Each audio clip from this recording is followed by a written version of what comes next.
बिस्मिल्लाहिर्रहमानिर्रहीम। शुरू करता हूँ अल्लाह के नाम से जो बड़ा ही मेहरबान और निहायत रहम करने वाला है।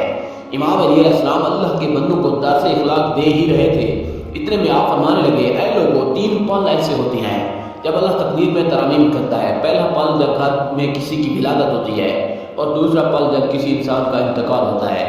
जब किसी इंसान की शादी होती है, याद रखना, जब किसी की विलादत होती है तो अल्लाह उस घर में उस पैदा होने वाले बच्चे का रिस्क उस घर के लोगों की तकदीर में तहरीर कर देता है। और जब किसी का इंतकाल होता है तो अल्लाह उस इंसान का रिस्क उस घर की तकदीर से मिटा देता है।